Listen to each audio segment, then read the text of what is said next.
ನಮಸ್ಕಾರ ಸ್ನೇಹಿತರೆ, ನಾನು ನಿಮ್ಮ ಹಿತೈಷಿ ಯಲ್ಲಪ್ಪ ಕಮ್ದಾಳ್.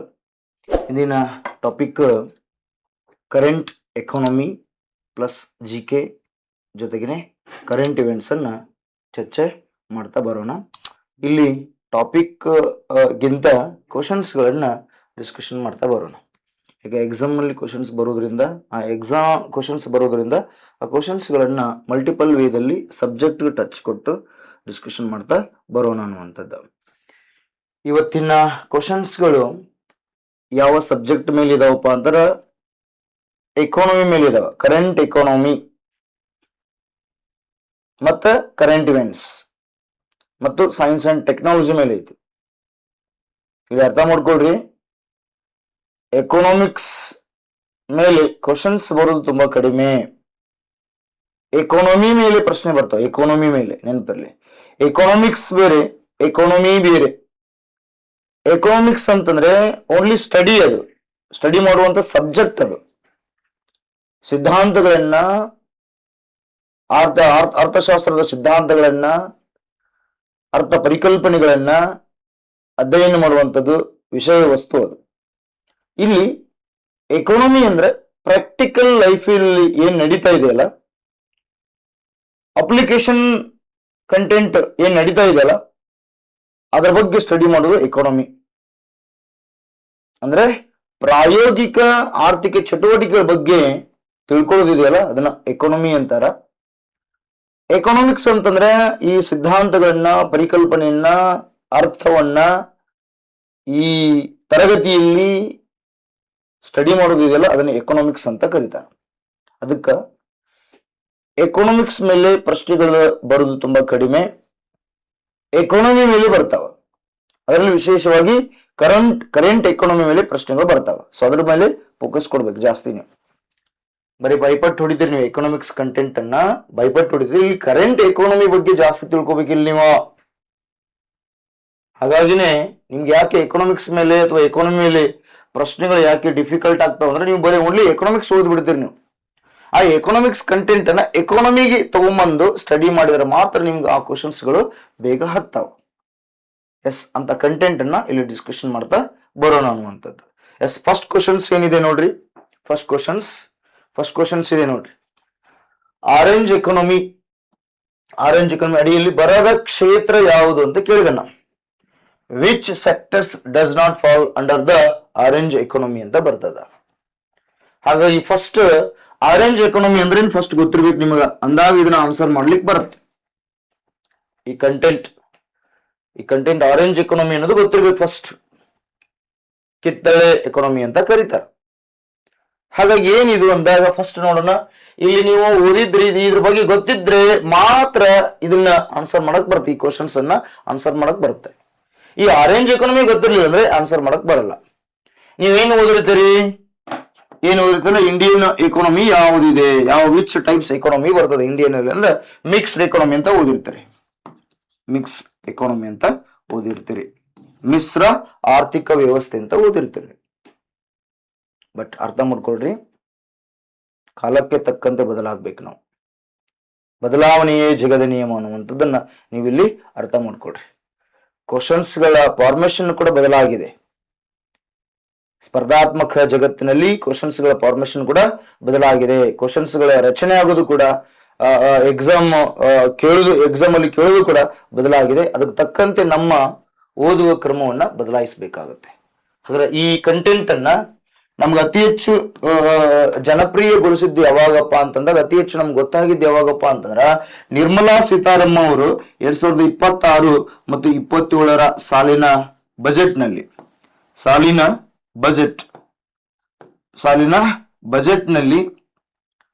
ನಲ್ಲಿ ಏನ್ ಮಾಡಿದಾರಪ್ಪ ಅಂತಂದ್ರೆ ಇದ್ರ ಬಗ್ಗೆ ಅತಿ ಹೆಚ್ಚು ಫೋಕಸ್ ಕೊಟ್ಟಾರ.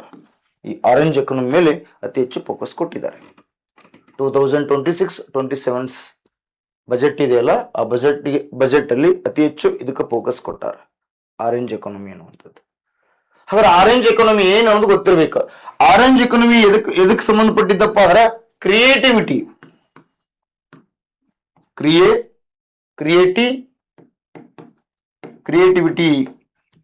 ಆಕ್ಟಿವಿಟೀಸ್ಗೆ ಸಂಬಂಧಪಟ್ಟಿದ್ದು. ಆಕ್ಟಿವಿಟೀಸ್ಗೆ ಸಂಬಂಧಪಟ್ಟಿದ್ದು. ಸೃಜನಶೀಲ ಚಟುವಟಿಕೆಗಳಿಗೆ ಸಂಬಂಧಪಟ್ಟಿದ್ದು, ಸೃಜನಶೀಲ ಉತ್ಪಾದನೆಗೆ ಸಂಬಂಧಪಟ್ಟಿದ್ದು, ಕ್ರಿಯೇಟಿವಿಟಿ ಪ್ರೊಡಕ್ಷನ್ಸ್ಗೆ ಸಂಬಂಧಪಟ್ಟಿದ್ದು, ಕ್ರಿಯೇಟಿವಿಟಿ ಪ್ರೊಡಕ್ಷನ್ಸ್ ಸೃಜನಶೀಲ ಉತ್ಪಾದನೆಗೆ ಸಂಬಂಧಪಟ್ಟಿದ್ದು. ಅಂದ್ರೆ ಇಲ್ಲಿ ಬೌದ್ಧಿಕ ಆಸ್ತಿ ಅಂದ್ರೆ ಕಾಗ್ನಿಟಿವ್ ಡೆವಲಪ್ಮೆಂಟ್ ಅಂದ್ರೆ ಕಾಗ್ನಿಟಿವ್ ಡೆವಲಪ್ಮೆಂಟ್ ಜ್ಞಾನಾತ್ಮಕ ಅಭಿವೃದ್ಧಿಗೆ ಸಂಬಂಧಪಟ್ಟಿದ್ದು, ಜ್ಞಾನಾತ್ಮಕ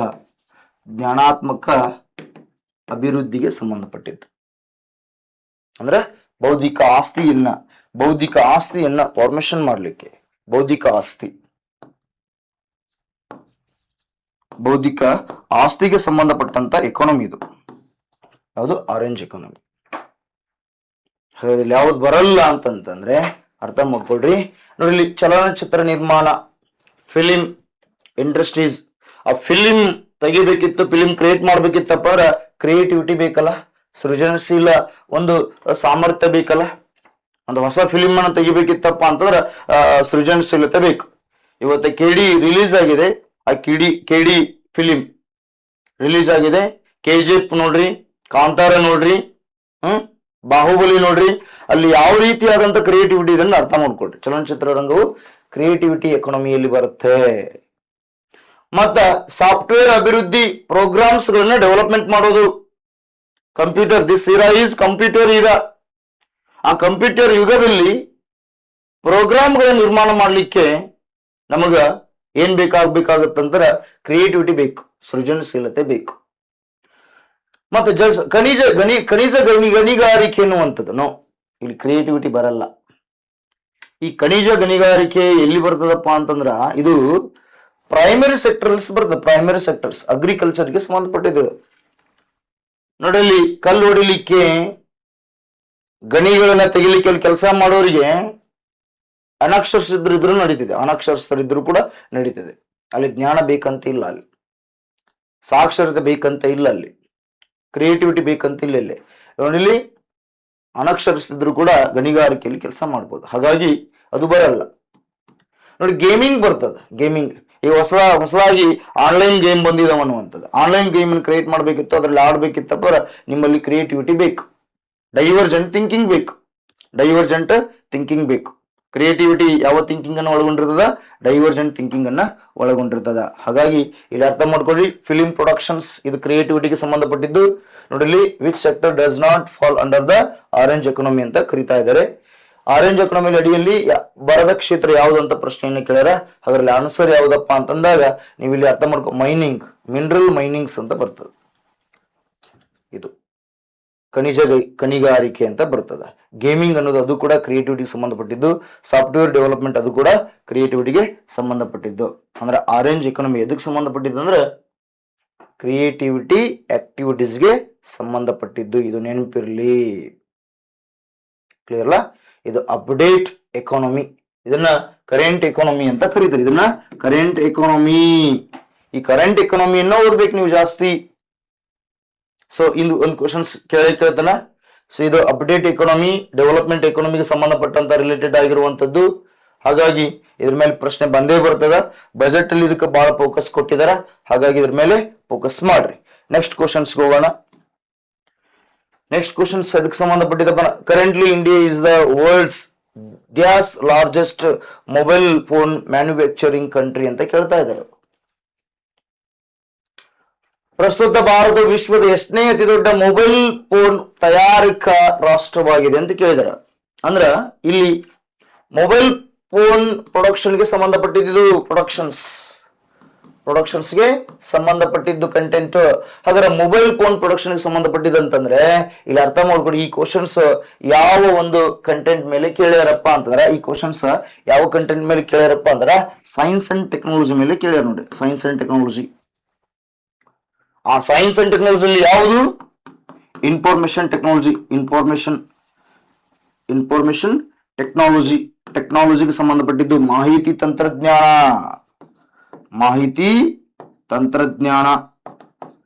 ತಂತ್ರಜ್ಞಾನಕ್ಕೆ ಸಂಬಂಧಪಟ್ಟಂತ ಕಂಟೆಂಟ್ ಐತಿ.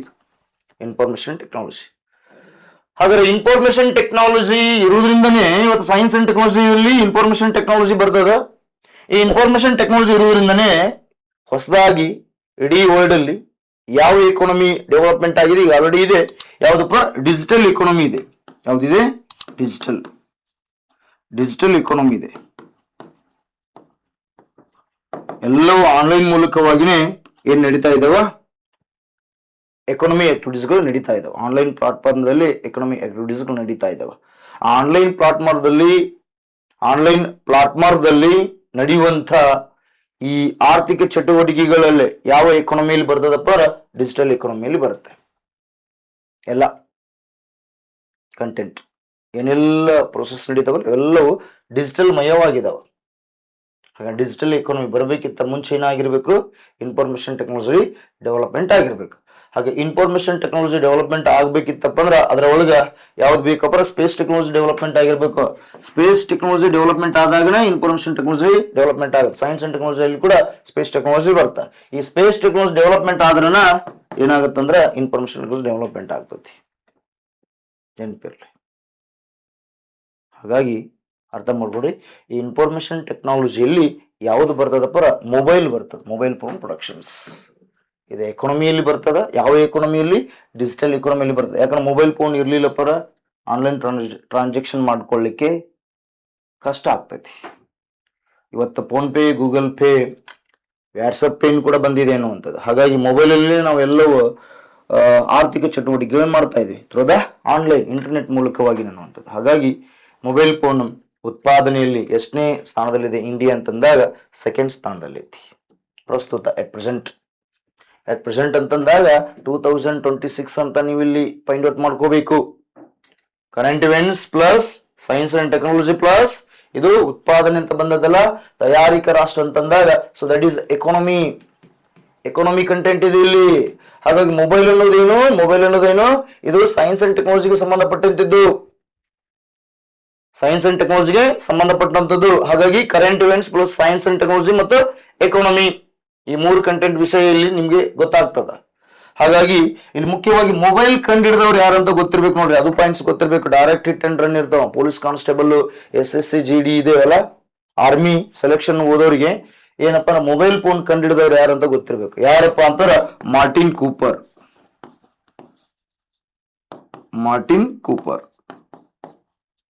ಕಂಡಿಡ್ತಾರೆ. ಫೋನ್ ಅನ್ನ ಕಂಡಿಡಿದವ್ರು ಯಾರು? Graham bell. ರೇಡಿಯೋವನ್ನು ಕಂಡಿಡಿದವರು ಯಾರು? ಗುಗ್ಲಿ ಮಾರ್ಕೋನಿ.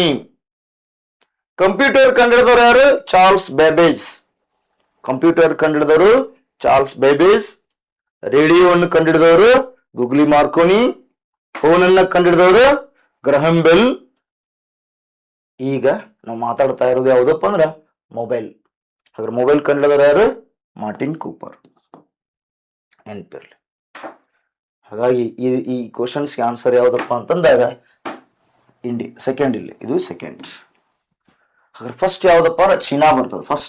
ಫಸ್ಟ್ ಮೊದಲೇನಿದು ಫಸ್ಟ್ ಯಾವ್ದು ಪ್ರೊಡಕ್ಷನ್ಸ್ ಮೊಬೈಲ್ ಉತ್ಪಾದನೆಯಲ್ಲಿ ಫಸ್ಟ್ ಬರೋದು ಯಾವ್ದಪ್ಪ ಅಂದ್ರೆ ಚೀನಾ ಬರ್ತದೆ. ಸೆಕೆಂಡ್ ಬರುದೇ ನಮ್ಮ ಇಂಡಿಯಾ. ಅರ್ಥ ಮಾಡ್ಕೊಡ್ರಿ, ಇಲ್ಲಿ ಅತಿ ಹೆಚ್ಚು ಬಳಕೆದಾರರನ್ನ ಹೊಂದಿರುವಂತ ರಾಷ್ಟ್ರ ಯಾವ್ದಪ್ಪ ಅಂತಂದಾಗ ಅತಿ ಹೆಚ್ಚು ಬಳಕೆದಾರರನ್ನ ಹೊಂದಿರುವ ಮೊಬೈಲ್ ಅನ್ನ ಅತಿ ಹೆಚ್ಚು ಬಳಕೆ ಮಾಡ್ತಾ ಇರೋರು ಎಷ್ಟನೇ ಸ್ಥಾನದಲ್ಲಿದೆಪ್ಪ ಅಂತಂದ್ರ ಇಲ್ಲಿ ಅರ್ಥ ಮಾಡ್ಕೊಳ್ರಿ, ಭಾರತ ಸೆಕೆಂಡ್ ಸ್ಥಾನದಲ್ಲಿದೆ. ಮೊಬೈಲ್ ಬಳಕೆದಾರ ಫಸ್ಟ್ ಚೀನಾನೇ ಇದೆ. ಅತಿ ಹೆಚ್ಚು ಬಳಕೆದಾರ ಇಲ್ಲಿದೆ. ಮತ್ತೆ ರಫ್ತು ಮೊಬೈಲ್ ರಫ್ತು ಮಾಡೋದ್ರಲ್ಲಿ ಎಷ್ಟನೇ ಸ್ಥಾನದಲ್ಲಿ? ಥರ್ಡ್ ಇದೆ. ಎಕ್ಸ್ಪೋರ್ಟ್ ಮಾಡೋದ್ರಲ್ಲಿ ಥರ್ಡ್ ಅಲ್ಲಿ ಭಾರತ. ನೆನಪಿರಲಿ. ಮತ್ತು ಜೊತೆಗೇನೆ ಇನ್ನೊಂದು ಕಂಟೆಂಟ್ ಏನಪ್ಪಾ ಅಂತಂದಾಗ ಮೊಬೈಲ್, ಈಗ ಇಂಡಿಯಾದಲ್ಲಿ ಮೊಬೈಲ್ ಕಂಪನಿಗಳು ಯಾವ್ಯಾವ ಬರ್ತಾವ, ಮತ್ತ ಕೆಲವಿಷ್ಟು ಸ್ಟ್ಯಾಂಡರ್ಡ್ ಮೊಬೈಲ್ ಕಂಪನಿಗಳು ಬರ್ತಾವ, ಅವು ಯಾವ್ಯಾವ ದೇಶದ್ದು ಅನ್ನೋದು ಗೊತ್ತಿರ್ಬೇಕು ನಿಮ್ಗೆ. ಫಾರ್ ಎಕ್ಸಾಂಪಲ್ ಆಪಲ್ ಅಂತ ಬರ್ತದೆ. ಆಪಲ್ ಕಂಪನಿ ಮೊಬೈಲ್ ಕಂಪನಿ ಇದು ಎಲ್ಲಿದಪ್ಪ? ಅಮೆರಿಕ ದೇಶದ್ದಿದೆ. ಎಲ್ಲಿದ್ದು? ಅಮೆರಿಕ ದೇಶದಲ್ಲಿ. ಸೋನಿ ಕಂಪನಿ ಅಂತ ಬರ್ತದೆ. ಸೋನಿ ಇದು ಎಲ್ಲಿದ್ದು ಬರ್ತದೆ? ಜಪಾನ್.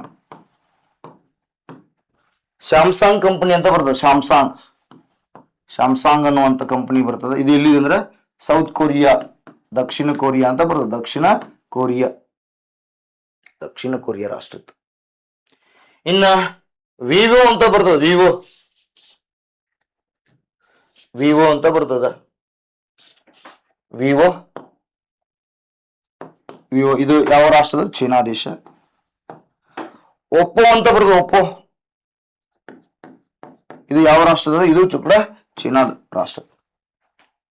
ರಿಯಲ್ಮಿ ಅಂತ ಬರ್ತದೆ. ರಿಯಲ್ಮಿ ಅಂತ ಬರ್ತದ. ಈ ರಿಯಲ್ಮಿ ಕೂಡ ಚೀನಾ ದೇಶದ್ದೇ. ಅರ್ಥ ಮಾಡ್ಕೊಳ್ರಿ, ಎಷ್ಟದ ನೋಡ್ರಿ. ಚೀನಾ ದೇಶದಲ್ಲಿ ಹೈಯೆಸ್ಟ್ ಉತ್ಪಾದನೆ ಆಗ್ತಾ ಇದೆ. ಇಡೀ ಜಗತ್ತಿನಲ್ಲಿ ಮೊಬೈಲ್ಗಳ ಉತ್ಪಾದನೆ ಹೈಯೆಸ್ಟ್ ಆಗ್ತಾ ಇರೋದು ಎಲ್ಲಪ್ಪ ಅಂದ್ರೆ ಚೀನಾ ದೇಶ. ಸೆಕೆಂಡ್ ಇರೋದು ಇಂಡಿಯಾನೇ. ಅನ್ನೋದನ್ನ ನೀವಿಲ್ಲಿ ಅರ್ಥ ಮಾಡ್ಕೊಳ್ರಿ. ಹಾಗಾಗಿ ಇಂಡಿಯಾದಲ್ಲಿ ಯಾವ ಮೊಬೈಲ್ ಕಂಪನಿಗಳಿದಾವ? ಇಂಡಿಯಾದಲ್ಲಿ ಮೊಬೈಲ್ ಕಂಪನಿಗಳು ಯಾವ ಅದಾವ? ಎಕ್ಸಾಂಪಲ್ ಅನ್ನ ನೋಡ್ಬೇಕಾಗತ್ತೆ. ಇಂಡಿಯಾದಲ್ಲಿ ಅಂತಂದಾಗ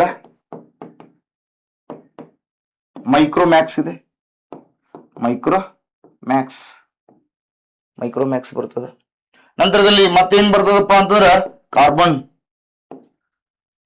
ಕಾರ್ಬನ್ ಇತ್ಯಾದಿ. ಇವೆಲ್ಲ ಎಲ್ಲಿದಾವಪ್ಪ ಅಂದ್ರೆ ಇಂಡಿಯಾದಲ್ಲಿ ಇರುವಂತ ಕಂಪನಿಗಳು. ಅಮೆರಿಕದಲ್ಲಿ ಆಪಲ್, ಸೋನಿ ಜಪಾನ್, ಸ್ಯಾಮ್ಸಂಗ್ ದಕ್ಷಿಣ Korea, Vivo China, Oppo China ಮತ್ತು ರಿಯಲ್ಮಿ ಇದೇನಪ್ಪ ಚೀನಾ ದೇಶ. ಕೇಳ್ತಾನೆ, ಹೊಂದಿಸಿ ಬರೆಯರಿ ಕೇಳ್ತಿರ್ತಾನ, ನೆನಪಿರ್ಲಿ. ಸೈನ್ಸ್ ಅಂಡ್ ಟೆಕ್ನಾಲಜಿಯಲ್ಲಿ ಬರುತ್ತೆ ಮತ್ತು ಜಿಕೆದಲ್ಲಿ ಕೂಡ ಬರುತ್ತೆ. ಮತ್ತೆ ಇನ್ನೊಂದು ಪ್ರಶ್ನೆ ನಿಮಗೆ ಗೊತ್ತಿರ್ಲಿ.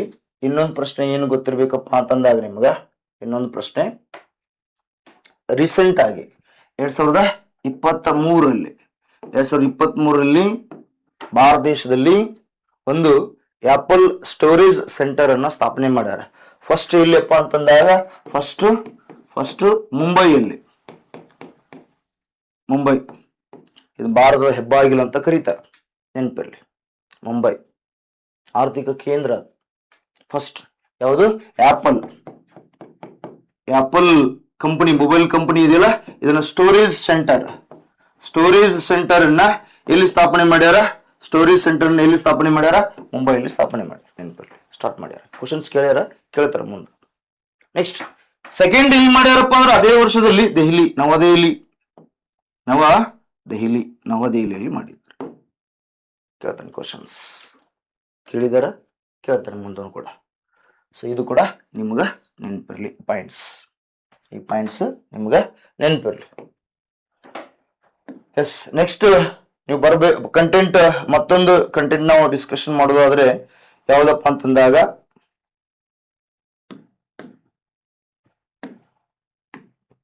ಮತ್ತೊಂದು ಕ್ವಶನ್ಸ್ ನಾವು ಹೋಗೋಣ. ನೋಡ್ಲಿ, ಆನ್ಸರ್ ಯಾವ್ದು ಬರ್ತದ? Second India. ಇದಕ್ಕೆ ಆನ್ಸರ್ ಸೆಕೆಂಡ್. ಮತ್ತೆ ನಿಮ್ಗೆ ಗೊತ್ತಿರ್ಲಿ, ಪ್ರಸ್ತುತ ಅನ್ನುವಂಥದ್ದು ಗೊತ್ತಿರ್ಲಿ, ಕರೆಂಟ್ ಇವೆಂಟ್ಸ್ ಕವರ್ ಆಗುತ್ತೆ, ಮೊಬೈಲ್ ಕಂಡಿಡಿದ್ರೆ ಗೊತ್ತಾಯ್ತು, ಇವೆಲ್ಲವೂ ಕಂಟೆಂಟ್ ಗೊತ್ತಾಯ್ತು. ಈಗ ನೆಕ್ಸ್ಟ್ ಕ್ವಶನ್ಸ್ಗೆ ಹೋಗೋಣ. ಮತ್ತೆ ಇಲ್ಲಿ ನೋಡಿ, ಆರೆಂಜ್ ಎಕಾನಮಿ ಅಥವಾ ಸೃಜನಶೀಲ ಆರ್ಥಿಕತೆ. ನೋಡಿ, ಕ್ರಿಯೇಟಿವಿಟಿ ಎಕಾನಮಿ ಅಂತ ಕರೀತಾರ. ಆರೆಂಜ್ ಎಕಾನಮಿ ಇನ್ನೊಂದು ಹೆಸರಿಂದ ಕರೀತಾರ. ಯಾವ್ದಪ್ಪ ಅಂದ್ರೆ ಕ್ರಿಯೇಟಿವ್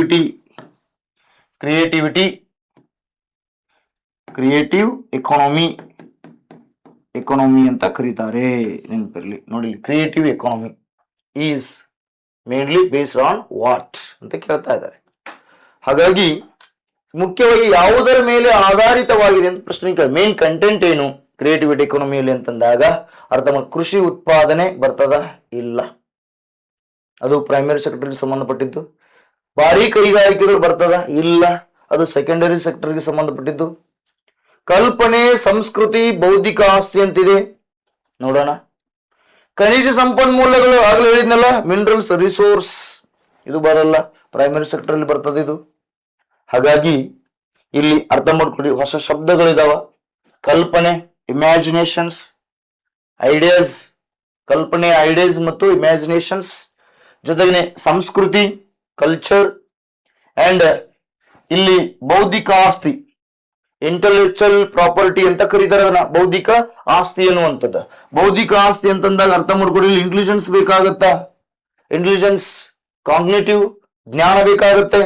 ಹಾಗಾಗಿ ಜ್ಞಾನ ಅಭಿವೃದ್ಧಿಗೆ ಸಂಬಂಧಪಟ್ಟಿದ್ದು, ಬೌದ್ಧಿಕ ಆಸ್ತಿಗೆ ಸಂಬಂಧಪಟ್ಟಿದ್ದು ಈ ಕಲೆ, ಸಾಹಿತ್ಯ, ಸಂಸ್ಕೃತಿ, ಫಿಲಿಂ ಇಂಡಸ್ಟ್ರೀಸ್, ಸಾಫ್ಟ್ವೇರ್ ಇಂಡಸ್ಟ್ರೀಸ್, ಜೊತೆಗೆ ಆರ್ಟಿಫಿಷಿಯಲ್ ಇಂಟೆಲಿಜೆನ್ಸ್ ಇದೆಯಲ್ಲ ಅದು ಕೂಡ ಕ್ರಿಯೇಟಿವಿಟಿ ಎಕಾನಮಿಗೆ ಬರ್ತದೆ, ನೆನಪಿರಲಿ. ಸೈನ್ಸ್ ಅಂಡ್ ಟೆಕ್ನಾಲಜಿ, ತಾಂತ್ರಿಕ ಸೈನ್ಸ್ ಅಂಡ್ ಟೆಕ್ನಾಲಜಿ ಕೂಡ ತಾಂತ್ರಿಕತೆ ಎನ್ನುವಂಥದ್ದು ಕೂಡ ಇದು ಇದರಲ್ಲಿ ಬರ್ತದಪ್ಪ, ಆರೆಂಜ್ ಎಕಾನಮಿಯಲ್ಲಿ ಬರುತ್ತೆ, ನೆನಪಿರಲಿ. Most important.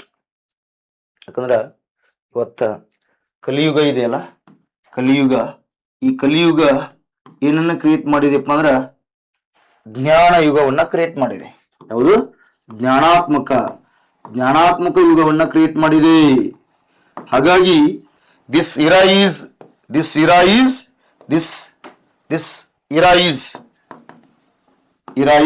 ನಾಲೆಜ್ ಇರಾ ಅಂತ ಕರೀತಾರೆ. ನಾಲೆಜ್ ಇರಾ ಅಂತ ಕರೀತಾರೆ. ಇಂದಿನ ಯುಗವನ್ನ ಜ್ಞಾನದ ಯುಗ ಅಂತ ಕರೀತಾರ. ಆ ಜ್ಞಾನ ಡೆವಲಪ್ಮೆಂಟ್ ಆದಂತೆಲ್ಲ ಬೌದ್ಧಿಕ ಆಸ್ತಿ ಕೂಡ ಡೆವಲಪ್ಮೆಂಟ್ ಆಗ್ತಾ ಬರುತ್ತೆ.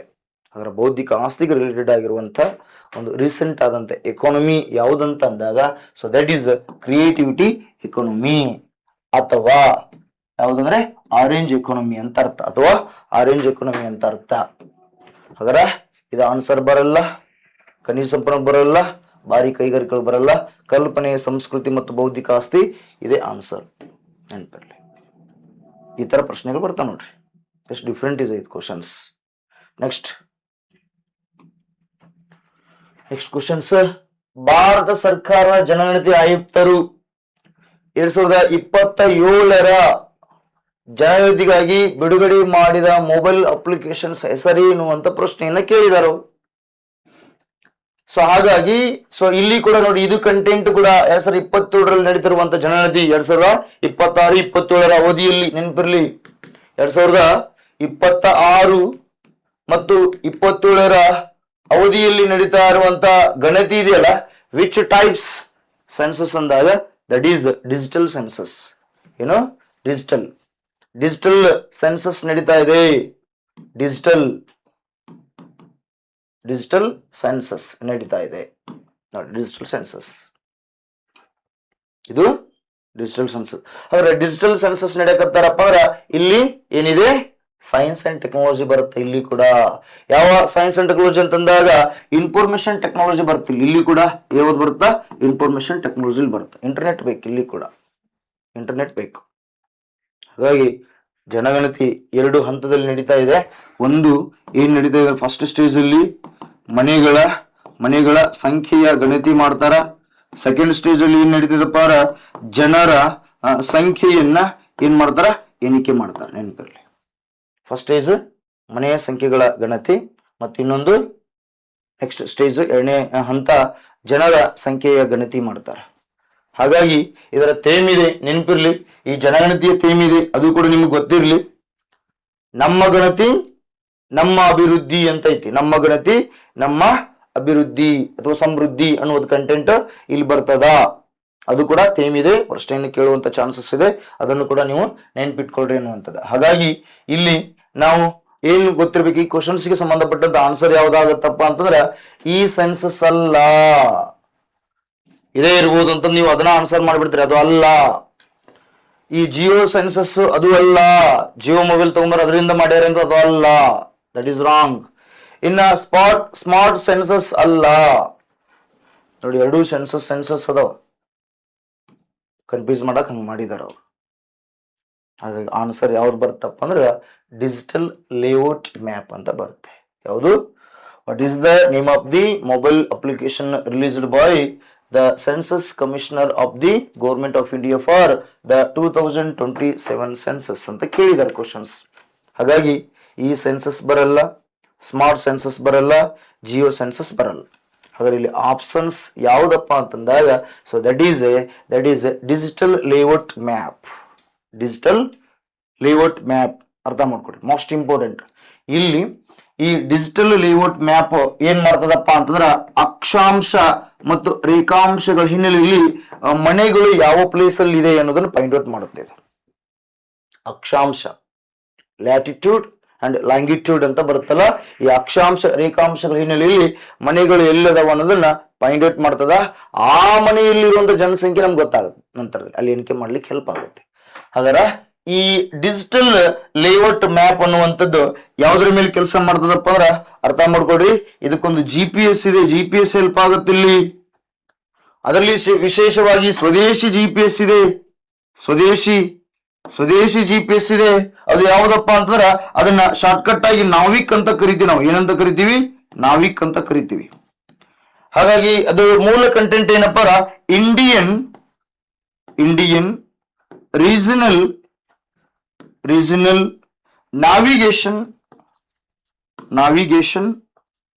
ನಾವಿಗೇಷನ್ ಸ್ಯಾಟಲೈಟ್ ಸಿಸ್ಟಮ್ ಅಂತ ಬರುತ್ತೆ. ಅದನ್ನ ಶಾರ್ಟ್ಕಟ್ ಆಗಿ ನಾವು IRNSS ಅಂತ ಕರಿತೀವಿ. ಈ ಹಿನ್ನೆಲೆಯಲ್ಲಿ ಸ್ಯಾಟಲೈಟ್ಸ್ ಗಳನ್ನ ಉಡಾವಣೆ ಮಾಡಿದ್ರು ಇಸ್ರೋದವರು ಏನ್ ಮಾಡಿದಾರೆ? ಸ್ಯಾಟಲೈಟ್ಸ್, ಇನ್ಫಾರ್ಮೇಶನ್ ಟೆಕ್ನಾಲಜಿಗೆ ಸಂಬಂಧಪಟ್ಟಂತ ಸ್ಯಾಟಲೈಟ್ಸ್ ಗಳನ್ನ ಲಾಂಚ್ ಮಾಡಿದ್ದಾರೆ, ಉಡಾವಣೆ ಮಾಡಿದ್ದಾರೆ ಅನ್ನುವಂಥದ್ದು. ಹಾಗಾಗಿ Indian regional navigation satellite system ಯಾವಾಗ ಬಂದಿದೆ ಇಂಡಿಯಾದಲ್ಲಿ ಅಂದಾಗ 2013ರಲ್ಲಿ ತಗೊಂಡ್ಬಂದಾರೆ. ಹಾಗಾಗಿ ಭಾರತ ದೇಶದ ಸ್ವದೇಶಿ GPS ಯಾವ್ದಪ್ಪ ಅಂದಾಗ ನಾವಿಕ್. ಅದನ್ನ ಇನ್ನೊಂದು ಹೆಸರಿಂದ ಕರೀತಾರ Indian regional navigation satellite system ಅಂತ, ನೆನಪಿರಲಿ. ಹಾಗಾದ್ರೆ ಇದು ಎಷ್ಟು ಕಿಲೋಮೀಟರ್ ವರೆಗೆ ತನ್ನದೇ ಆದಂತ ಒಂದು GPS ವ್ಯವಸ್ಥೆಯನ್ನು ಹೊಂದಿದೆಪ್ಪ ಅಂತಂದಾಗ 1500 ಕಿಲೋಮೀಟರ್ ವರೆಗೆ ಇದು ಇದರ ವ್ಯಾಪ್ತಿಯನ್ನು ಹೊಂದಿದೆ. ಯಾವುದು? NavIC, Indian regional navigation satellite system. ಹಾಗಾಗಿ ಈ ಡಿಜಿಟಲ್ ಸೆನ್ಸಸ್ ಅಲ್ಲಿ ಒಂದು ಆ್ಯಪ್ ಡೆವಲಪ್ಮೆಂಟ್ ಆಗಿದೆಯಲ್ಲ, ಮತ್ತೆ ಸೆಲ್ಫ್ ಸೆನ್ಸಸ್ ನಡೀತಾ ಇದೆ, ಎಲ್ಲಿ ಮೊಬೈಲ್ ಅಲ್ಲಿ ಕೂಡ ಮಾಡಬಹುದು. ಯಾವುದರ ಮೂಲಕವಾಗಿ ಮಾಡ್ಲಿಕ್ಕೆ ಸಾಧ್ಯಪ್ಪ ಅಂತಂದಾಗ ಡಿಜಿಟಲ್ ಲೇಔಟ್ ಮ್ಯಾಪ್ ಅನ್ನುವಂತ ಅಪ್ಲಿಕೇಶನ್ ಅನ್ನ ಡೆವಲಪ್ಮೆಂಟ್ ಮಾಡಿದ್ದಾರೆ. ಹಾಗಾದ್ರೆ ಇದು ಹೇಗೆ ಕೆಲಸ ಮಾಡ್ತದಪ್ಪ ಅಂತಂದ್ರೆ ನಮ್ಮ ಭಾರತ ದೇಶದ ಸ್ವದೇಶಿ GPS ಅನ್ನ ಬಳಸಿಕೊಂಡು ಕೆಲಸ ಮಾಡ್ತದ. ನೆನಪಿರಿ ಈ ಪಾಯಿಂಟ್ಸ್. ಇದು ಕ್ವಶನ್ ಬಿ ಆನ್ಸರ್ ಆಗ್ತದೆ. ನೀವು ಈ ಕ್ವಶನ್ಸ್ಗೆ ಬಿ ಆಪ್ಷನ್ಸ್ ನೋಡಲಿ. ಒಂದು ಕರೆಂಟ್ ಇವೆಂಟ್ಸ್ ಕವರ್ ಆಗುತ್ತೆ, ಎಕಾನಮಿನೂ ಕವರ್ ಆಗುತ್ತೆ, ಜೊತೆಗೆ ಸೈನ್ಸ್ ಅಂಡ್ ಟೆಕ್ನಾಲಜಿ ಕೂಡ ಇಲ್ಲಿ ಕವರ್ ಆಗುತ್ತೆ. ಇನ್ಫಾರ್ಮೇಶನ್ ಟೆಕ್ನಾಲಜಿಗೆ ಸಂಬಂಧಪಟ್ಟ ಈ ರೀತಿಯಾದಂತ ನೀವು ಕ್ವಶನ್ಸ್ ಗಳನ್ನ ಹುಡುಕ್ಬೇಕು, ಕ್ವಶನ್ಸ್ ಗಳನ್ನ ಏನ್ ಮಾಡಬೇಕು? ಸಾಲ್ವ್ ಮಾಡ್ಬೇಕು ಅಂದಾಗ ಮಾತ್ರ ಮಲ್ಟಿಪಲ್ ವೇದಲ್ಲಿ ಸಬ್ಜೆಕ್ಟ್ ಗೊತ್ತಾಗುತ್ತೆ ನಿಮ್ಗೆ. ಒಂದು ಎಕಾನಮಿಯಲ್ಲಿ ಕೇಳಿಲ್ವಾ? ಕರೆಂಟ್ ಇವೆಂಟ್ಸ್ ಅಲ್ಲಿ ಕೇಳಿಲ್ವಾ? ಹೋಗಿ ಎಲ್ಲಿ ಕೇಳ್ತಾನ? ಸೈನ್ಸ್ ಅಂಡ್ ಟೆಕ್ನಾಲಜಿ ಮೇಲೆ ಕೇಳ್ತಾನ. ಈ ತರ ಓದಿದಾಗ ಮಾತ್ರ ಕ್ವಶನ್ಸ್ ಅನ್ನ ಕ್ರ್ಯಾಕ್ ಮಾಡ್ಲಿಕ್ಕೆ ಸಾಧ್ಯವಾಗ್ತದೆ. ಈಗ ನೆಕ್ಸ್ಟ್ ಕ್ವಶನ್ಸ್ ಹೋಗೋಣ ನಾವು.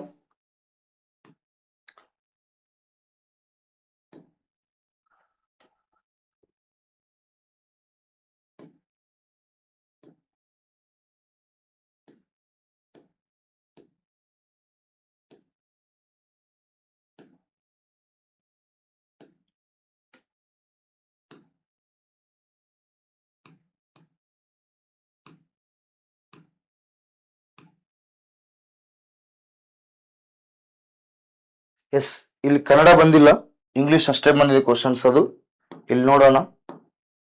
ಕನ್ನಡ ಬಂದಿಲ್ಲ.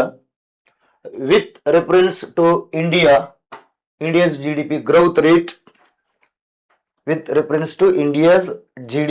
rate, consider the following statements ಅಂತ ಕೇಳಿದ್ದಾರೆ ಅವರು. GDPಗೆ ಸಂಬಂಧಪಟ್ಟಂತ ಈ ಕೆಳಗಿನ ಹೇಳಿಕೆಗಳು ಯಾವ ಸರಿ ಅಂತ ಅನ್ನೋದು ಕನ್ಸಿಡರ್, ಯಾವ ನೀವು ಕನ್ಸಿಡರ್ ಮಾಡ್ತಾ ಇದ್ರಿ ಅನ್ನುವಂಥದ್ದು.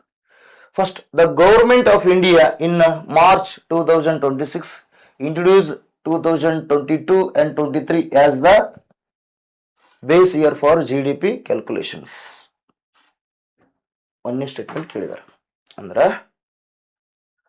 ಈ ಆಧಾರ್ ವರ್ಷವನ್ನ ಹೊಸದಾಗಿ ಏನ್ ಮಾಡ್ಯಾರಪ್ಪ ಅಂತಂದ್ರೆ ಇಲ್ಲಿ 2026 ಮಾರ್ಚ್ ತಿಂಗಳಲ್ಲಿ ಫೈಂಡ್ ಔಟ್ ಮಾಡಿದಾರ. ಹಾಗಾಗಿ ಅದು ಯಾವ್ದಪ್ಪ ಅಂತಂದ್ರೆ 2022-23 ಅಂತ ಹೇಳ್ತಾ ಇದ್ದಾರೆ. GDPಯ ಆಧಾರ ವರ್ಷ, ಬೇಸ್ ಇಯರ್ ಅಂತ ಫೈಂಡ್ ಔಟ್ ಮಾಡಿದ್ದಾರೆ ಹೊಸದಾಗಿ, ನ್ಯೂ ಕಂಟೆಂಟ್ ಇದು. ಹಾಗೆ 2022-23 ಅಂತ ಹೇಳ್ತಾ ಇದ್ದಾರೆ. ಸೊ ಇದನ್ನ ನೋಡೋಣ, ಇದು ಸರಿ ಇದೆಯಾ ಇಲ್ಲ ಅನ್ನೋದು ನೋಡೋಣ.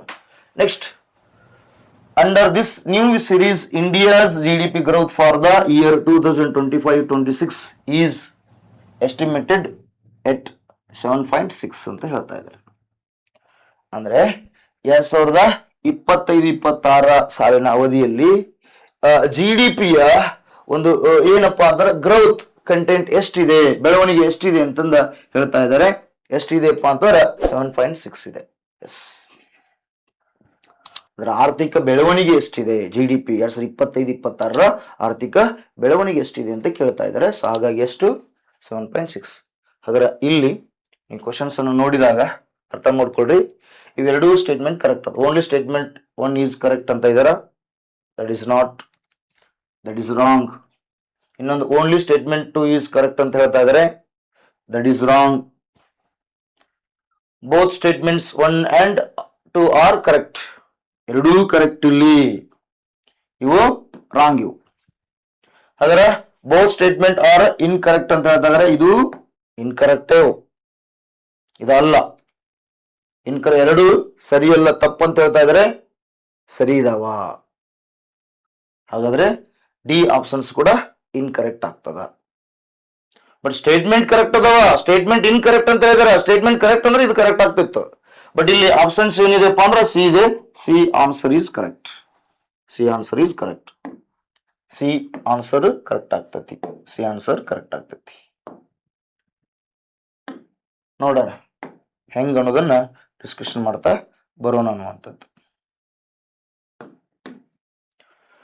ನೋಡಿಲ್ಲಿ ವಿಶ್ವನಾಥ್ ಕಮಿಟಿ ಗೋಳಲ್ಕರ್, ವಿಶ್ವನಾಥ್ ಗೋಳಲ್ಕರ್ ಕಮಿಟಿ ಅಂತ ಬರುತ್ತೆ.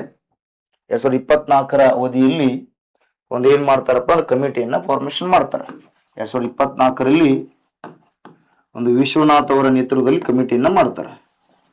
ವಿಶ್ವನಾಥ್ ಅವರ ನೇತೃತ್ವದಲ್ಲಿ ಒಂದು ಕಮಿಟಿಯನ್ನ ಮಾಡ್ತಾರೆ. ಈ ಕಮಿಟಿ ರೆಕಮೆಂಡೇಶನ್ ಕೊಡ್ತದ. ಈ ಕಮಿಟಿಯ ರೆಕಮೆಂಡೇಶನ್ ಹಿನ್ನೆಲೆಯಲ್ಲಿ ಏನ್ ಮಾಡ್ತಾರಪ್ಪ ಅಂದ್ರ ಬೇಸ್ ಇಯರ್ ಇದೆಯಲ್ಲ, ಆಧಾರ ವರ್ಷ ಅಂತಂದು ಕರಿತೀವಿ ನಾವು. GDP ಎಸ್ಟಿಮೇಟ್ ಮಾಡ್ಬೇಕಾದ್ರ ಈ ಆಧಾರ ವರ್ಷವನ್ನ 2011 ಇತ್ತಲ್ಲ, ಇದನ್ನ ಫಸ್ಟ್ ಆಧಾರ ವರ್ಷ ಇತ್ತು, ಇದು ಮುಂಚಿತವಾಗಿನೇ.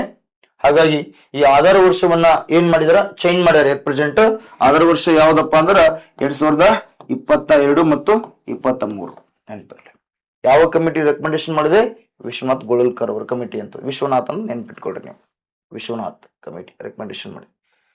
ಯಾಕೆ ಇದನ್ನ ಚೇಂಜ್ ಮಾಡಿದ್ರಪ್ಪ ಅಂತಂದ್ರ ಈ COVID-19 ಇದೆಯಲ್ಲ, COVID-19 ಸಂದರ್ಭದಲ್ಲಿ ನಮ್ಗೆ ಏನಾಗಿತ್ತು ಅಂದ್ರ ಆರ್ಥಿಕ ಸಮಸ್ಯೆ ಆಗಿತ್ತು. ಎಕಾನಮಿಕ್ ಕ್ರೈಸಿಸ್ ಆಗಿತ್ತು. ಅಲ್ಲಿ ಸಮಸ್ಯೆ ಆಯ್ತು. GDPಗೆ ತುಂಬಾ ಪ್ರಾಬ್ಲಮ್ಸ್ ಆಗ್ತಾ ಬಂದು. ಈ ಕಂಟೆಂಟ್ ಅನ್ನ ಆಧಾರವಿಟ್ಟುಕೊಂಡು ಜೊತೆಗಿನೇ ಡಿಜಿಟಲ್ ಎಕಾನಮಿ ಕೂಡ ಹೊಸದಾಗಿ ಅಲ್ಲಿ ಜಾಸ್ತಿ ಪ್ರಮಾಣದಲ್ಲಿ ಆಕ್ಟಿವಿಟಿ ಆಯ್ತು. ಡಿಜಿಟಲ್ ಎಕಾನಮಿ ಹೊಸದಾಗಿ ಏನಾಯ್ತಪ್ಪ ಅಂತಂದ್ರ ಅಲ್ಲಿ ಅತಿ ಹೆಚ್ಚು ಆಕ್ಟಿವಿಟಿ ಆಯ್ತು. ಇವೆರಡರ ಆಧಾರ ಇಟ್ಟುಕೊಂಡು ಏನ್ ಮಾಡ್ಬೋದು, ಕಾಲಕ್ಕೆ ತಕ್ಕಂತ ಬದಲಾವಣೆ ಆಗ್ಬೇಕಲ್ಲ. ಈ ಹಿನ್ನೆಲೆಯಲ್ಲಿ ಏನ್ ಮಾಡ್ತಾರಪ್ಪ ಬೇಸ್ ಇಯರ್ ಅನ್ನ 2011-12 ಏನ್ ಚೇಂಜ್ ಮಾಡಿದ್ರಪ್ಪ ಅಂದ್ರ 2022-23 ಅವಧಿಗೆ ಚೇಂಜ್ ಮಾಡಿದ್ರು. ಕಮಿಟಿ ಯಾವುದು? ವಿಶ್ವನಾಥ್ ಕಮಿಟಿ. ಅವ್ರ GDP ಅಂದ್ರೆ ಗೊತ್ತಿರ್ಬೇಕು. ಫಸ್ಟ್ ನಿಮಗೆ GDP ಅಂತಂದ್ರೆ ಗೊತ್ತಿರ್ಬೇಕು. ಏನ್ GDP ಅಂತಂದ್ರೆ ಒಂದು ರಾಷ್ಟ್ರವು ಆರ್ಥಿಕ ಪ್ರದೇಶದಲ್ಲಿ, ಆರ್ಥಿಕ ವರ್ಷದಲ್ಲಿ ಉತ್ಪಾದನೆಯಾಗುವ ಒಟ್ಟು ಸರಕು ಸೇವೆಗಳ ಮೌಲ್ಯವನ್ನ ಏನಂತ ಕರೀತಾರ? ಆ ದೇಶದ GDP ಅಂತ ಕರೀತಾರ. ಆರ್ಥಿಕ ಪ್ರದೇಶ ಅಂತಂದು ವರ್ಡ್ ಯೂಸ್ ಮಾಡೀನಿ. ಅಂದ್ರೆ ಆರ್ಥಿಕ ಪ್ರದೇಶ ಅಂತಂದ್ರೆ ಗೌರ್ಮೆಂಟ್ ನ ನಿಯಂತ್ರಣಕ್ಕೆ ಒಳಪಟ್ಟಿರುವ ಪ್ರದೇಶ. ಅಂದ್ರೆ ಭಾರತ ಸರ್ಕಾರ ಇದೆಯಲ್ಲ, ಭಾರತ ಸರ್ಕಾರದ ನಿಯಂತ್ರಣಕ್ಕೆ ಒಳಪಟ್ಟ ಆರ್ಥಿಕ ಪ್ರದೇಶ ಅಂತ ಅರ್ಥ. ಅಂದ್ರ ಗೌರ್ಮೆಂಟ್ ನಿಯಂತ್ರಣಕ್ಕೆ ಒಳಪಟ್ಟಂತ ಕಂಟೆಂಟ್ಗಳು ಎಲ್ಲೆಲ್ಲಿ ಇರ್ತಾವಲ್ಲ, ಅದು GDP ಕನೆಕ್ಷನ್ ಆಗ್ತದ. ಈಗ ಅಮೆರಿಕದಲ್ಲಿ ರಾಯಭಾರಿ ಕಚೇರಿ ಇದೆ. ಆ ರಾಯಭಾರಿ ಕಚೇರಿಯಲ್ಲಿ ಕೆಲಸ ಮಾಡೋರು ಇದ್ರಲ್ಲಿ ಸರ್ವಿಸ್ ಸೆಕ್ಟರ್ ಬರ್ತಾರ. ಅವರ ಒಂದು ಸೇವೆ ಎದ್ರೊಳಗೆ ಬರ್ತದಪ್ಪ ಅಂದ್ರ GDP ಅಲ್ಲಿ ಬರ್ತದ. ಯಾಕಂದ್ರೆ ಗೂಡ್ಸ್ ಅಂಡ್ ಸರ್ವಿಸ್. GDP ಅಂತಂದ್ರೆ ಏನು? ಒಂದು ರಾಷ್ಟ್ರವು ನಿರ್ದಿಷ್ಟ ಆರ್ಥಿಕ ವರ್ಷದಲ್ಲಿ, ಆರ್ಥಿಕ ಪ್ರದೇಶದಲ್ಲಿ ಉತ್ಪಾದನೆಯಾಗುವ ಒಟ್ಟು ಸರಕು ಸೇವೆಗಳ ಮೌಲ್ಯವನ್ನು ಏನಂತ ಕರೀತಾರ? GDP ಅಂತ ಕರೀತಾರ. ಎಲ್ಲರೂ ಏನು ವರ್ಡ್ ಯೂಸ್ ಮಾಡ್ತಾರಪ್ಪ ಅಂತಂದಾಗ ಒಂದು ದೇಶದ ಒಳಗಡೆ ಅಂತ ಯೂಸ್ ಮಾಡ್ತಾರ. That is wrong. ಆರ್ಥಿಕ ಪ್ರದೇಶ ಅಂತ ಅನ್ಬೇಕು. ಅದರಲ್ಲಿ ವಿಶೇಷವಾಗಿ ಸರ್ಕಾರದ ನಿಯಂತ್ರಣಕ್ಕೆ ಒಳಪಟ್ಟ ಆರ್ಥಿಕ ಪ್ರದೇಶ ಅನ್ಬೇಕು. ಅಂದಾಗ ಅದು ಕರೆಕ್ಟ್ ಆಗ್ತದ. ಸ್ವಲ್ಪ ನೋಡ್ರಿ, ಮೈಕ್ರೋ ಅಬ್ಸರ್ವೇಷನ್ ಮಾಡಿ ಸ್ಟಡಿ ಮಾಡ್ರಿ ಅನ್ನುವಂಥದ್ದು. ಹಾಗಾಗಿ GDP ಒಟ್ಟು ಸರಕು ಸೇವೆಗಳ ಮೌಲ್ಯ ಅಂತ ಕರೀತಾರೆ. Goods and service, total goods and service ಅನ್ನೋದು ಬರುತ್ತೆ GDP. ಹಾಗಾದ್ರೆ GDP ಗ್ರೋತ್ ರೇಟ್ ಹೇಳಿದಾರೆ ಯಾರ್ಯಾರು? NSO ಹೇಳಿದೆ. NSO ಕೊಟ್ಟಿದ್ದು ಕಂಟೆಂಟ್ ಇದು, ಎಸ್ಟಿಮೇಷನ್ ಮಾಡಿದ್ದು, ಮೆಜರ್ಮೆಂಟ್ ಮಾಡಿದ್ದು, ನಮ್ಗೆ ರಿಪೋರ್ಟ್ ಕೊಟ್ಟಿದ್ದು ನ್ಯಾಷನಲ್ ಸ್ಟ್ಯಾಟಿಸ್ಟಿಕ್ ಆರ್ಗನೈಸೇಷನ್ ಅಂತ ಕರೀತಾರ. ಇದು ಫಾರ್ಮೇಶನ್ ಆಗಿದ್ದು 2019ರಲ್ಲಿ ಎನ್ನುವಂಥದ್ದು. NSSO ಇತ್ತು. ಇದು 1950ರಲ್ಲಿ ಫಾರ್ಮೇಶನ್ ಆಗಿತ್ತು. ಈಗ ಅಟ್ ಪ್ರೆಸೆಂಟ್ ಏನಾಗಿದೆ? ಅದು NSO ಆಗಿದೆ. ನ್ಯಾಷನಲ್ ಸ್ಟ್ಯಾಟಿಸ್ಟಿಕ್ ಆಫೀಸ್ ಅಂತಾರೆ. ನ್ಯಾಷನಲ್ ಸ್ಟ್ಯಾಟಿಸ್ಟಿಕ್ ಆಫೀಸ್ ಆಗಿದ್ದಾವಾಗ 2019 ಫಾರ್ಮೇಶನ್ ಆಗಿದ್ದಾವಾಗ 2019. ಇದ್ರ ಕೇಂದ್ರ ಕಚೇರಿ ಎಲ್ಲಿದೆ? ನವದೆಹಲಿಯಲ್ಲಿದೆ. ಹಾಗಾದ್ರೆ ಈ NSO ಈ GDP ಗ್ರೋತ್ ರೇಟ್ ಪರಿಕಲ್ಪನೆಯನ್ನ ಎಷ್ಟು ವಾರಕ್ಕೊಮ್ಮೆ ಅಥವಾ ಎಷ್ಟು ತಿಂಗಳಿಗೊಮ್ಮೆ ಅಥವಾ ವರ್ಷದಲ್ಲಿ ಎಷ್ಟು ಸರಿ ಇದು ಎಸ್ಟಿಮೇಷನ್ ಮಾಡ್ತದಂತಂದಾಗ ಅರ್ಥ ಮಾಡ್ಕೊಳ್ರಿ. ಇಲ್ಲಿ ಎರಡು ಪ್ರಕಾರದ ಎಸ್ಟಿಮೇಷನ್ ಮಾಡ್ತದದು. ಯಾವುದು? NSSO ಅನ್ನೋದನ್ನ ನಾವಿಲ್ಲಿ NSO ಅನ್ನುವಂಥದ್ದನ್ನ ಇಲ್ಲಿ ಅರ್ಥ ಮಾಡ್ಕೊಳ್ರಿ. ಯಾವ್ಯಾವ ಯಾರು ಅಂತಂದಾಗ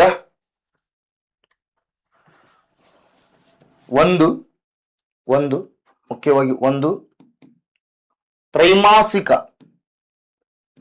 ತ್ರೈಮಾಸಿಕ ಅಂತ ಬರ್ತದ. ತ್ರೈಮಾಸಿಕ ಅಂದ್ರೆ 3 ತಿಂಗಳಿಗೆ ಒಮ್ಮೆ. ಈ ತ್ರೈಮಾಸಿಕ ರಿಪೋರ್ಟ್ಗಳನ್ನ ಎಷ್ಟು ಸರಿ ಕೊಡುತ್ತಪ್ಪ ಅಂದ್ರೆ 4 ಸರಿ ಕೊಡುತ್ತೆ. ಎಷ್ಟು ಸರಿ ಕೊಡುತ್ತೆ? 4 ಸರಿ ಕೊಡುತ್ತೆ.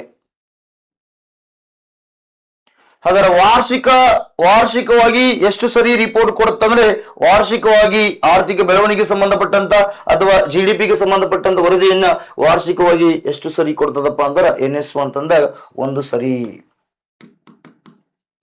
ಕೊಡುತ್ತೆ. ಹಾಗಾದ್ರೆ total NSO national statistic office GDPಗೆ ಸಂಬಂಧಪಟ್ಟಂತೆ ಆರ್ಥಿಕ ಬೆಳವಣಿಗೆ ಸಂಬಂಧಪಟ್ಟಂತೆ ಒಟ್ಟು ಎಷ್ಟು ಸರಿ ವಾರ್ಷಿಕ ಅವಧಿಯಲ್ಲಿ ಒಟ್ಟು ಎಷ್ಟು ಸರಿ ರಿಪೋರ್ಟ್ ಅನ್ನ ಕೊಡುತ್ತೆ, ಎಸ್ಟಿಮೇಷನ್ ಮಾಡುತ್ತೆ ಅಂತಂದಾಗ ಟೋಟಲ್ 4+1 ಅಂದಾಗ ಎಷ್ಟಾಗ್ತದಪ್ಪ ಅಂತಂದ್ರೆ 5 ಸರಿ. ನೆನಪಲ್ಲಿ ಇಲ್ಲಿ ಕೊಡೋ ಕ್ವಶನ್ಸ್ ಬರ್ತದೆ.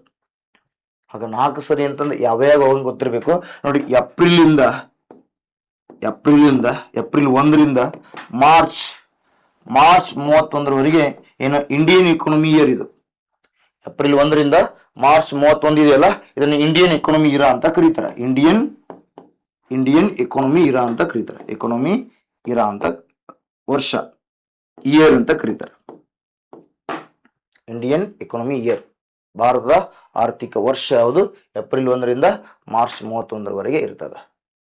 ಹಾಗಾಗಿ ಏಪ್ರಿಲ್, ಮೇ, ಜೂನ್ 1 ವರದಿ ನೋಡಿ. ಎಲ್ಲಿಂದ ಎಲ್ಲಿವರೆಗಪ್ಪ ಅಂತಂದ್ರ ನೀವು ಇಲ್ಲಿ ಅರ್ಥ ಮಾಡ್ಕೊಡ್ರಿ. ಎಷ್ಟು ಸರಿ ಕೊಡ್ತದಪ್ಪ ಅಂತಂದಾಗ 4 ಸರಿ ಅಂತ ಹೇಳಿದ್ವಲ್ಲ. ತ್ರೈಮಾಸಿಕ ಅಂತಂದಾಗ ಫಸ್ಟ್ ಯಾವ್ದಪ್ಪ ಅಂತಂದಾಗ ನೋಡಲಿ, ಏಪ್ರಿಲ್ ಇಂದ ಸ್ಟಾರ್ಟ್ ಆಗುತ್ತಲ್ಲ. ಏಪ್ರಿಲ್, ಮೇ, ಜೂನ್ ಒಂದಾತ 1 ವರದಿ ಕೊಡ್ತು. ಜೂನ್ ಅಲ್ಲಿ 1 ವರದಿಯನ್ನು ಕೊಡುತ್ತೆ. ಇನ್ನು 2ನೇ ವರದಿ ಯಾವಾಗ ಕೊಡುತ್ತಪ್ಪ ಅಂತಂದಾಗ ಜುಲೈ, ಆಗಸ್ಟ್, ಸೆಪ್ಟೆಂಬರ್ ಅಲ್ಲಿ 2ನೇ ವರದಿ ಕೊಡ್ತದೆ. 2ನೇ ವರದಿ. ಇನ್ನು 3ನೇ ವರದಿ ಯಾವಾಗ ಕೊಡ್ತದಪ್ಪ ಅಂದ್ರೆ ಅಕ್ಟೋಬರ್, ನವೆಂಬರ್, ಡಿಸೆಂಬರ್ ಅಲ್ಲಿ ಕೊಡುತ್ತೆ. 3ನೇ. ಇನ್ನು 4ನೇ ವರದಿ ಯಾವಾಗ ಕೊಡುತ್ತಪ್ಪ ಅಂತಂದಾಗ ಜನವರಿ, ಫೆಬ್ರವರಿ, ಮಾರ್ಚ್ ಅಲ್ಲಿ ಕೊಡುತ್ತೆ. ಒಟ್ಟು ತ್ರೈಮಾಸಿಕ NSO ನ್ಯಾಷನಲ್ ಸ್ಟ್ಯಾಟಿಸ್ಟಿಕ್ ಆಫೀಸ್ ಆರ್ಥಿಕ ಬೆಳವಣಿಗೆ ಸಂಬಂಧಪಟ್ಟಂತೆ, GDPಗೆ ಸಂಬಂಧಪಟ್ಟಂತೆ ಎಸ್ಟಿಮೇಷನ್ ಮಾಡಿ ವರದಿಯನ್ನ 3 ತಿಂಗಳಿಗೊಮ್ಮೆ ಒಂದೊಂದು ವರದಿಯನ್ನು ಕೊಡುತ್ತೆ. ಟೋಟಲ್ ಎಷ್ಟು ಸರಿ ಕೊಡುತ್ತಪ್ಪ ಅಂದ್ರೆ ಟೋಟಲ್ 4 ಸರಿ ಕೊಡುತ್ತೆ ನೋಡಿ. ಫಸ್ಟ್ ಏಪ್ರಿಲ್ ಇಂದ ಜೂನ್ ವರೆಗೆ ಒಂದು, ಜುಲೈಯಿಂದ ಸೆಪ್ಟೆಂಬರ್ಗೆ ಸೆಕೆಂಡು, ಇನ್ನ ಆಗಸ್ಟ್ ಇಂದ ಡಿಸೆಂಬರ್ ಅಕ್ಟೋಬರ್ ಇಂದ ಡಿಸೆಂಬರ್ ವರೆಗೆ ಏನು ಮೂರನೇದ್ದು, ಜನವರಿಯಿಂದ ಮಾರ್ಚ್ಗೆ 4ನೇ ವರದಿ. ಇವೆಲ್ಲವನ್ನು ಸೇರಿಸಿ ವಾರ್ಷಿಕವಾಗಿ ಒಂದು ಬಿಡುಗಡೆ ಮಾಡ್ತದ, ಅದನ್ನ ವಾರ್ಷಿಕ ವರದಿ ಅಂತ ಕರೀತಾರೆ. ಇವೆಲ್ಲ ಒಟ್ಟು ಸೇರಿದಾಗ ಎಷ್ಟು ವರದಿಗಳಾಗ್ತವ, ಟೋಟಲ್ ವರ್ಷದಲ್ಲಿ ಎಷ್ಟು ಸರಿ ಟೋಟಲ್ ವರದಿಗಳನ್ನ ಬಿಡುಗಡೆ ಮಾಡ್ತದಪ್ಪ ಅಂದ್ರೆ ಕೊಡ್ತದಪ್ಪ, ರಿಪೋರ್ಟ್ ಕೊಡ್ತದಂದ್ರ 5 ಸರಿ ಅನ್ನುವಂಥದ್ದನ್ನ ನೀವಿಲ್ಲಿ ಅರ್ಥ ಮಾಡ್ಕೊಳ್ರಿ. ಹಾಗಾಗಿ 5 ಕ್ವಶನ್ಸ್ ಎಷ್ಟು ಕಂಟೆಂಟ್ ಅನ್ನ ಒಳಗೊಂಡಿದೆ ಅನ್ನೋದನ್ನ ಅರ್ಥ ಮಾಡ್ಕೊಳ್ರಿ. ಇಲ್ಲಿ ನಾನು ನಿಮ್ ಜೊತೆ ಏನ್ ಡಿಸ್ಕಷನ್ ಮಾಡಿದ್ನಪ್ಪ ಅಂದ್ರ ಒಂದು ಎಕಾನಮಿ, ಕರೆಂಟ್ ಇವೆಂಟ್ಸ್ ಮತ್ತು ಸೈನ್ಸ್ ಅಂಡ್ ಟೆಕ್ನಾಲಜಿ ಮತ್ತು ಕರೆಂಟ್ ಎಕಾನಮಿಯನ್ನು ಕೂಡ ಡಿಸ್ಕಷನ್ ಮಾಡಿದೆ. ಇದೇ ರೀತಿ ನೀವು ದಿನನಿತ್ಯದಲ್ಲಿ ಎಕಾನಮಿ ರಿಲೇಟೆಡ್ ಆಗಿ ನೀವು ಕರೆಂಟ್ ಎಕಾನಮಿಯನ್ನ ಡಿಸ್ಕಷನ್ ಮಾಡ್ತಾ ಬಂದ್ರಿ, ಓದ್ತಾ ಬಂದ್ರಪ್ಪ ಅಂದ್ರ ಹೈಯೆಸ್ಟ್ ಕ್ವಶನ್ಸ್ ಅನ್ನ ನೀವು ಎಕ್ಸಾಮ್ ನಲ್ಲಿ ಕ್ರ್ಯಾಕ್ ಮಾಡ್ತಾರೆ. ಬರೀ ನೀವು ಬೇಸಿಕ್ ಅನ್ನ ಎಕನಾಮಿಕ್ಸ್ ಅನ್ನ ಬರೀ ಬೈಪಾಟ್ ಮಾಡ್ತಾ ಬಂದ್ರಪ್ಪ ಅಂತಂದ್ರೆ ಕ್ವಶನ್ಸ್ ಬರಲ್ಲ. ಬರೀ GDP ಅಂದ್ರ ಅಷ್ಟ ಓದಿರೋ ಬರೋದಿಲ್ಲ. ಆ GDP ಗೆ ಸಂಬಂಧಪಟ್ಟಂತೆ ಏನೇನ್ ಡೆವಲಪ್ಮೆಂಟ್ ಆಗಿದೆ ಪ್ರೆಸೆಂಟ್ ಅನ್ನೋದು ಗೊತ್ತಿರ್ಬೇಕು ಇಲ್ಲಿ. ಈಗ ನೋಡಿ ಪ್ರೆಸೆಂಟ್ ಏನಾಗಿದೆ, ಎಸ್ಟಿಮೇಷನ್ GDP ಗ್ರೋತ್ 7.6 ಬಜೆಟ್ ಅಲ್ಲಿ ಮೆನ್ಷನ್ ಮಾಡಿದಾರೆ, ಅದನ್ನ ಬಜೆಟ್ ಅಲ್ಲಿ ಮೆನ್ಷನ್ ಮಾಡಿದಾರ. ಮತ್ತೆ ಬೇಸ್ ಇಯರ್ ಕೂಡ ಚೇಂಜ್ ಆಗಿದೆ. ಬೇಸ್ ಇಯರ್ ಯಾವುದು ಹೆಸರು 22, 23 ಅಪ್ಡೇಟ್ ಇದು. ಈ ತರ ಅಪ್ಡೇಟ್ ಇದ್ದಾಗ ಮಾತ್ರ ಇವುಗಳನ್ನೇ ಕೇಳ್ತಾನೆ ಕ್ವಶನ್ಸ್ ಅವನು. ಹಾಗಾಗಿ ಅಪ್ಡೇಟ್ ಎಕಾನಮಿ ನಿಮ್ಗೆ ಬೇಕು, ಬೇಸಿಕ್ನು ಗೊತ್ತಿರ್ಬೇಕು. ಆದ್ರೆ ಬೇಸಿಕ್ ಎಷ್ಟು ಪರ್ಸೆಂಟೇಜ್ ಇರ್ಬೇಕಂದ್ರೆ ಓನ್ಲಿ 10% ಎಕಾನಮಿಕ್ಸ್ ಸಂಬಂಧಪಟ್ಟಂತ ಹೋದ್ರೆ ಓನ್ಲಿ 10% ಏನ್ ಬರಬೇಕು, ಎಕಾನಮಿಕ್ಸ್ ಕಂಟೆಂಟ್ ಗೊತ್ತಿರ್ಬೇಕು. ಇನ್ನ 90% ಏನ್ ಗೊತ್ತಿರ್ಬೇಕಪ್ಪ ಅಂತಂದ್ರ ಕರೆಂಟ್ ಎಕಾನಮಿ ಗೊತ್ತಿರ್ಬೇಕು. ನಿಮ್ಗೆ ಕರೆಂಟ್ ಎಕಾನಮಿ, ಪ್ರಚಲಿತ ಆರ್ಥಿಕ ವ್ಯವಸ್ಥೆ ಗೊತ್ತಿರ್ಬೇಕು. ಏನ್ ನಡೀತಾ ಇದೆ, ಏನೇನು ಸಮಸ್ಯೆಗಳಾಗ್ತಾ ಇದಾವ ಅವು ಗೊತ್ತಿದ್ದಾಗ ಮಾತ್ರ ಅದರ ಮೇಲೆ ಪ್ರಶ್ನೆ ಬರ್ತಾವ ಹೈಯೆಸ್ಟ್. ಈ ಎಕಾನಮಿಕ್ಸ್ ಮೇಲೆ ಕೇಳೋದು ತುಂಬಾ ಅಪರೂಪ. ಹೈಯೆಸ್ಟ್ ಬರೋದು ಕರೆಂಟ್ ಎಕಾನಮಿ ಮೇಲೆ ಪ್ರಶ್ನೆ ಬರ್ತಾವ ನೆನಪಲ್ಲಿ. ಹಾಗಾಗಿ ಈ 5 ಕ್ವಶನ್ಸ್ ಗಳನ್ನ ನೀವು ತಿಳ್ಕೊಂಡಿರಂತಂದು ನಾನು ಭಾವಿಸುತ್ತಾ ಮುಂದಿನ ಕ್ಲಾಸಲ್ಲಿ ಭೇಟಿಯಾಗೋಣ. ಧನ್ಯವಾದಗಳು.